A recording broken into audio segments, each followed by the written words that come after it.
Boa noite. Monique, Oi, tudo bem? tudo bem? Legal. Vamos esperar o pessoal entrar. Live extraordinária, meio tarde, né? Mas é o que foi possível, né? Tinha reuniões até mais tarde hoje, então só deu para ir. Comi até um franguinho rápido aí. Jantamos rápido. Tudo bem. Bom, então, Monique, a gente vai, obviamente, de novo fazer a live, deixar gravado, né? E o nosso tema de hoje é o fato relevante que foi publicado. E já surgiram várias dúvidas no direto, né, pelo fato de ter publicado o fato relevante. Algumas dúvidas a gente vai conseguir esclarecer aqui, algumas outras vão ser esclarecidas no relatório, né, no próximo relatório.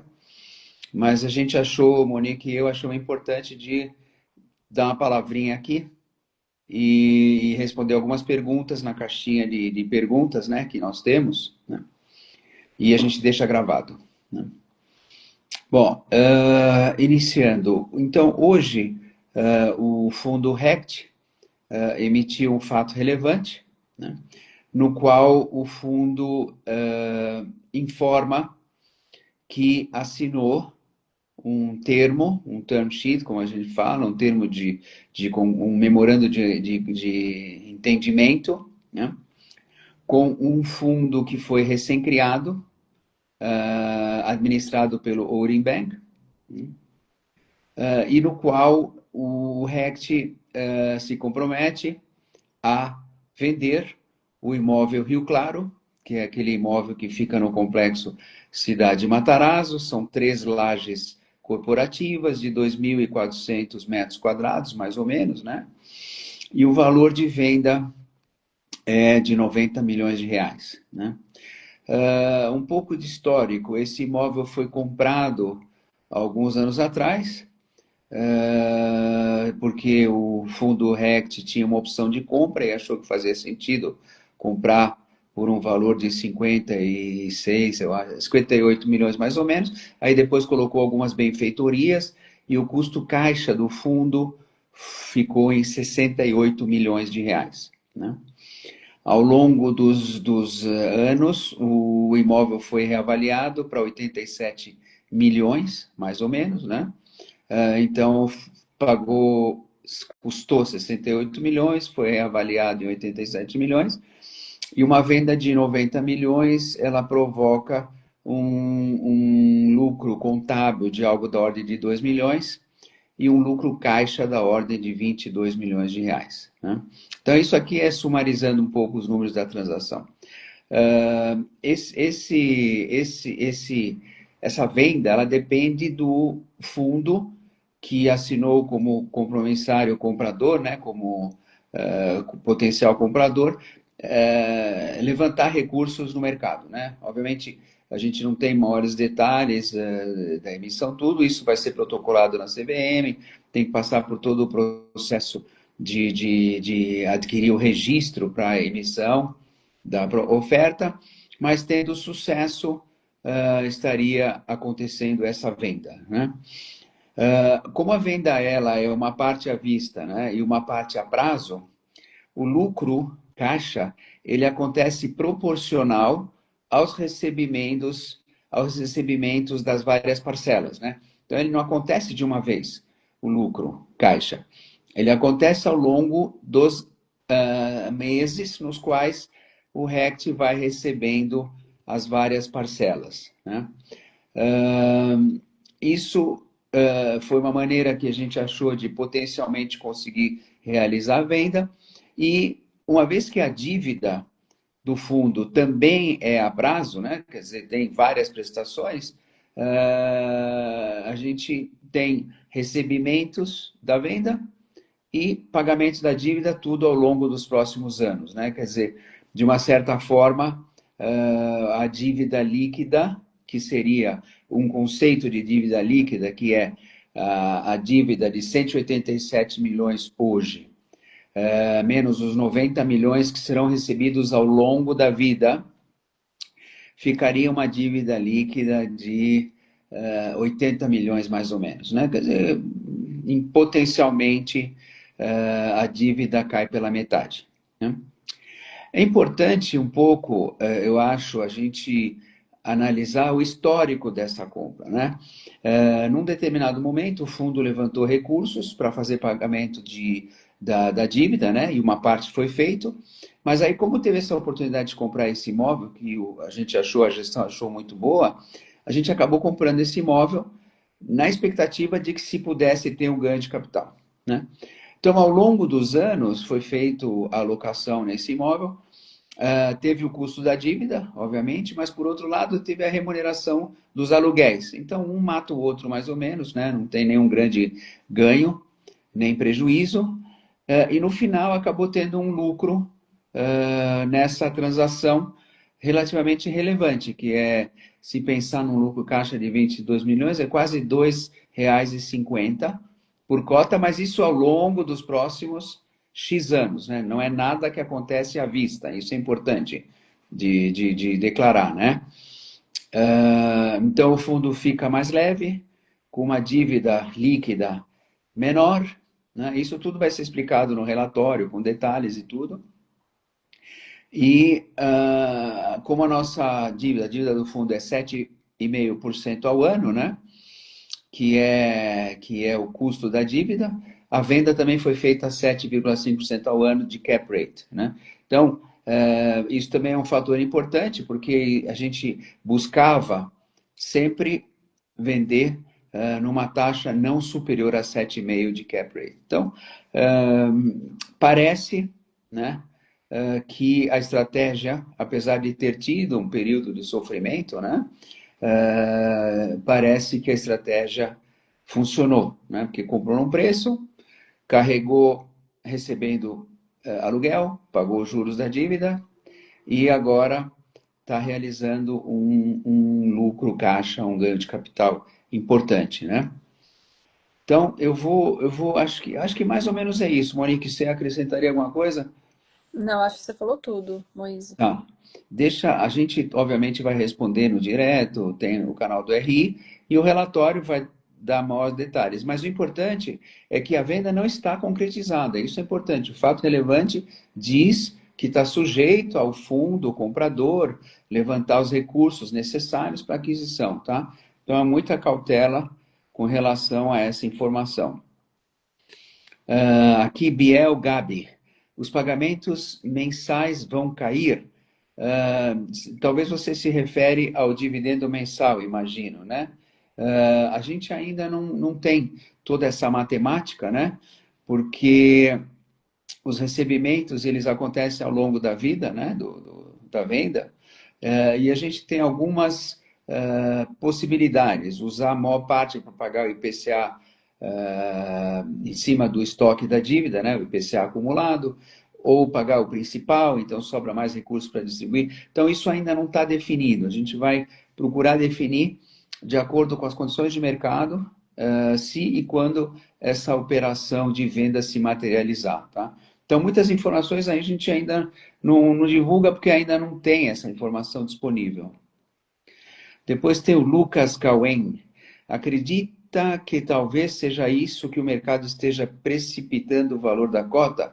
Não sei, Lucas, porque a cota está meio parada, né? Ela está na faixa dos R$ 30 e não tem se mexido. Então, a gente não observou nem uma queda, nem um aumento na cotação. Então, não teve nada aqui nos últimos dias tivesse mexido na cota. Então, o que mais? Deixa eu ver aqui, tem mais. Ok. Aqui temos cota. Exato. Lucas Cauê, ele clarificou que era a precificação na cota, então a gente não tem grandes movimentos, né? Depois tem o Ramires Com, né, que pergunta: o lucro será 100% distribuídos ao cotistas?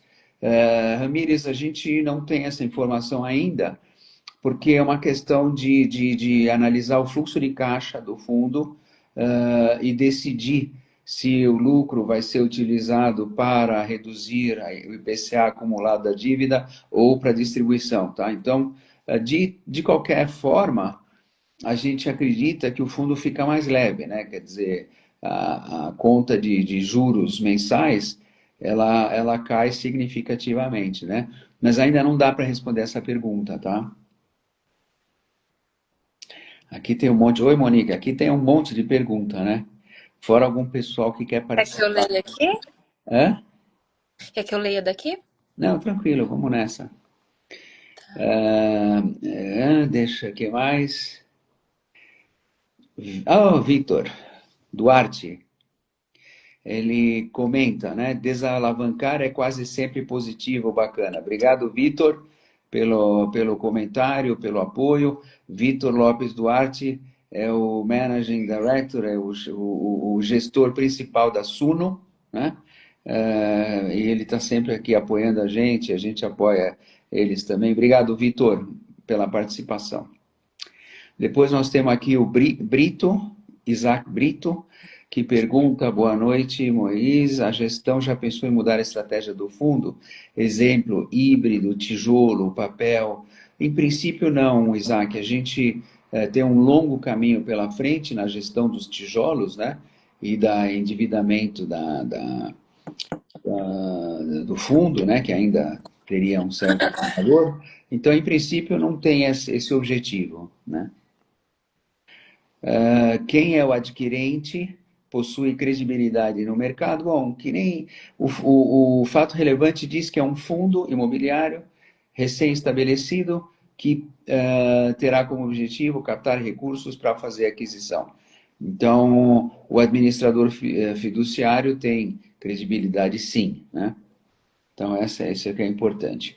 Rodrigo Celso, o que, que ele pergunta? Como vai ficar o valor patrimonial e o rendimento após? Então, o valor patrimonial, obviamente, nós vamos colocar isso no relatório após a conclusão da operação, se ela acontecer, mas não deveria mudar muito, porque o valor patrimonial já está ajustado para o valor da última avaliação do imóvel, que é muito próxima da venda. Então, em termos patrimoniais, não deveria mexer muita coisa. O rendimento, como eu comentei, a gente ainda não sabe. Nós vamos avaliar, né, o fluxo de caixa, o IPCA, e, obviamente, como tem custo, né, de pré-pagamento, então, às vezes, é melhor não pré-pagar a dívida e ficar com o dinheiro em caixa. Então, nós vamos ver como que isso vai evoluir, né? Taxa de gestão vai voltar a receber quando? Quer dizer, em princípio, a gente, na informação, é que a taxa de gestão, ela seria, acho que foi um ano, né, que a gente teve a retenção, né? Então, em princípio, isso não muda por enquanto, né? No final do ano tem que rever, porque é o fechamento do ano, então a gente tem que rever isso em dezembro, mas em princípio a taxa de gestão continua sendo retida, tá? Que mais? Tem mais perguntas. O pessoal hoje tá bom, né, Monique? Vamos lá. Hoje sim. Então, ficaram animados. É, Maravilha. a gente se Deus quiser, nós vamos conseguir, vamos dizer, executar essa venda, né? Mas ainda depende de muitos fatores, né? Então, Carlos Eduardo, ele dá boa noite, boa noite. Depois o Lucas Cauê, parabéns pela gestão, muito obrigado. Não é muito simples, gestão de fundo de escritórios depois de um período de pandemia e coisas desse tipo, mas a gente vai trabalhando sempre, né? Então, aqui diz o Frank, não é possível securitizar as parcelas e quitar parte da dívida? Sim, Frank, é uma ótima pergunta, né? Sim, é possível securitizar as parcelas e quitar a parte da dívida antecipado. Tem duas questões. Uma, qual é a taxa na qual se securitiza, se é bom ou não, né? Isso tem que avaliar se é uma taxa alta, baixa. E quitar parte da dívida, os pré-pagamentos, eles sofrem uma multa de pré-pagamento. Então, às vezes, não faz sentido pré-pagar. Às vezes é melhor deixar e pagar de acordo com as amortizações para não sofrer essa multa de pré-pagamento, tá? Mas é possível sim securitizar, com certeza. Que mais? Vamos ver. Tem mais uma perguntinha aqui, Monique. Tem. Deixa eu ver. Tem aqui do Diego Alves. A ideia é continuar vendendo para quitar totalmente a dívida? Diego Alves Pinto, a ideia é continuar vendendo para quitar totalmente a dívida. É o que nós gostaríamos, né? Obviamente o mercado não está muito favorável. O ativo que tinha maior liquidez e que nós sempre soubemos disso, inclusive quando a gente comprou, é o Rio Claro. A gente sabia que é um boutique, escritório, um dos melhores do país, assim, fica num complexo com hotel, com lojas que serão inauguradas, com um centro de cultura do Bradesco. Então, fica dentro de um ambiente que é um imóvel fantástico, né? E a venda foi, obviamente, idealizada desde a compra. Quando a gente fez a aquisição, já sabia que ia vender, né? Se não conseguisse fazer emissão. Então, foi uma compra já planejada, né? Em vez de, né, naquele instante tinha caixa, vamos executar a opção, comprar, o preço era ótimo, deu lucro, né? O que é muito bom. Então, a gente está muito, muito satisfeito com isso, e se tiver a oportunidade de vender um ou outro ativo para zerar a dívida, faremos, tá? Tranquilo. O que mais? Vamos lá. Tem mais uma Regis. aqui. Regis Regis. Bidinotto, né? Mesmo com essa venda, a gestão ainda pensa em vender o Matarazzo? Não, mas esse é o Matarazzo, Regis. Esse é exatamente o Matarazzo, tá? Porque o nome dele na matrícula, o nome é Torre Rio Claro, porque ele fica na rua Rio Claro, né? Então, ele é a Torre Rio Claro, na rua Rio Claro, dentro do complexo Matarazzo, tá? Então, é o próprio, tá? Que mais? Vamos lá. Carlos Eduardo, 1979. 1979 é o ano que você nasceu, Carlos Eduardo, é isso? É isso aí. Moise, houve outras propostas para esse imóvel? Em relação aos outros, tem conversas? Em relação aos outros imóveis, por enquanto, nada de firme, né? Que se acontecer alguma coisa, a gente vai informar, mas não necessariamente. E a gente, ao longo dos últimos meses, nós conversamos com vários outros potenciais compradores, mas não tivemos outras propostas, né? Todas que foram indicadas foram piores do que essa, né? Então, a gente, apesar de não ter tido propostas firmes, as conversas sempre eram em torno de valores inferiores a esse que a gente assinou esse termo de compromisso. Deixa eu ver o que mais. Os pagamentos mensais vão cair. Não, isso aqui já foi. Luiz Augusto Costa. Nenhum fundo imobiliário já consolidado manifestou interesse na aquisição do imóvel? Não, teve fundos que manifestaram interesse. Entretanto, como você sabe, o mercado está estressado. Quer dizer, muitos fundos têm uma situação de alavancagem também. E muitos fundos já consolidados queriam um preço menor ou um retorno maior. Então, não rolou. Deixa eu ver, parece que acabou. Aqui foram todas. Acho que sim, aqui também. Deixa eu ver. Olha, acho que é isso. A gente está aqui há quanto tempo? Já curtinha. 20 minutos. Tá. Tá bom. Então, pessoal, vai ficar gravada, como sempre, né? O fato relevante foi publicado hoje. Vamos aguardar a evolução do comprador, né? Temos que aguardar os próximos passos. E tendo mais alguma notícia, a gente divulga em fato relevante, né? Importante ressaltar que não está concluída a operação, ela depende de uma série de condições precedentes, né? Mas como a gente tem a política né, o hábito de divulgar assim que tem alguma informação relevante, né, para não ficar represado na REC, a gente divulgou, e então depende de vários condições, né? E isso pode acontecer ou pode não acontecer, né? A gente torce para que aconteça, estamos trabalhando nesse sentido, né? E é importante também dizer que é uma venda a prazo e que irá liquidar a dívida ao longo dos anos, né? Ao longo dos meses. Se tiver a securitização, a gente antecipa a dívida, pode antecipar. Se eventualmente o imóvel for vendido pelo comprador, aí antecipa também o fluxo. Então, muitas coisas ainda são, não tem a resposta definitiva, mas o passo é muito importante porque ele já direciona para um certo lucro caixa, já comprova que a estratégia que a gente escolheu algum tempo atrás foi uma estratégia que parece que deu certo, né? Então, acho que tem uma última pergunta, eu acho que eu vou responder aqui. Deixa eu ver. Não sei, você tá vendo a pergunta? Acho que está no meio da. Não, não teve nenhuma nova. Não, né? Achei que. Não. Tá bom. Então, pessoal, vamos lá. Boa noite. Tá ficando tarde aí. E a gente tem o canal do RI, né? Sempre aberto. Tem o WhatsApp também, né? Nós temos o WhatsApp da REC Sim, temos. e tem o Instagram. Então, várias maneiras de se comunicar com a gente. E vamos deixar gravado, tá? A live vai ficar no YouTube também, tá, Moisés? Vou abrir Ah, uma caixa de pergunta, caso alguém tenha dúvida, fica lá pra gente responder também. legal. Obrigado, Monique. Boa noite, bom descanso. Obrigado. Boa noite. Boa noite.